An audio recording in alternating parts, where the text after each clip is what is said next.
ITR filing को लेकर आपकी सभी कंफ्यूजन दूर करने की हमारी इस कोशिश में आज हम बात कर रहे हैं आईटीआर से जुड़े डॉक्यूमेंट्स के बारे में। जब आप आईटीआर फाइल करने जाते हैं तो आपको कुछ डॉक्यूमेंट्स की ज़रूरत पड़ती है, बट ये हैं क्या और क्यों है ज़रूरी? I am Tulika and that is what I am going to tell you. ITR से जुड़े डॉक्यूमेंट्स को हम 3 पार्ट्स में बांट सकते हैं। पहला इनकम एंड इन्वेस्टमेंट प्रूफ, दूसरा टैक्स स्टेटमेंट और आखिर में पर्सनल डिटेल्स। पहले बात करते हैं इनकम एंड इन्वेस्टमेंट प्रूफ की। आपको आईटीआर फाइलिंग के वक्त बताना होता है कि एक फाइनेंशियल ईयर में आपकी कितनी कमाई हुई है और आपने कहां कहां इन्वेस्ट किया है, और इसके लिए आपको इन्वेस्टमेंट प्रूफ दिखाने होते हैं।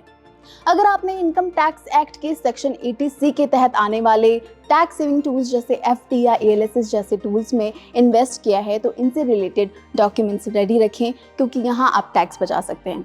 अगर आपने होम लोन ले रखा है तो आप यहाँ भी टैक्स बचा सकते हैं। आप जो प्रिंसिपल अमाउंट पर ब्याज भरते हैं वहाँ आप टैक्स डिडक्शन क्लेम कर सकते हैं, और ये क्लेम करने के लिए आपको होम लोन का स्टेटमेंट दिखाना होता है। अगर आपकी किराए से इनकम आती है तो इसे डिस्क्लोज करना होता है आईटीआर में। अगर आप किराए पर रहते हैं तो अपने लैंडलॉर्ड से बिल की रसीद लेकर जरूर लगाएं, इससे भी आप टैक्स बचा सकते हैं। की पेपर्स आपको अटैच नहीं करने होते हैं, लेकिन इन्हें सेफ रखिए जस्ट इन केस।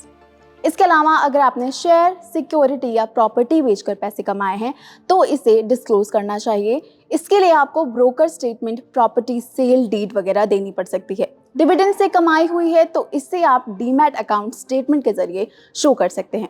तो ये थी इनकम एंड इन्वेस्टमेंट की बात। अगले वीडियोस में हम बात करेंगे टैक्स स्टेटमेंट और पर्सनल डिटेल्स पर। So stay tuned with Zee business.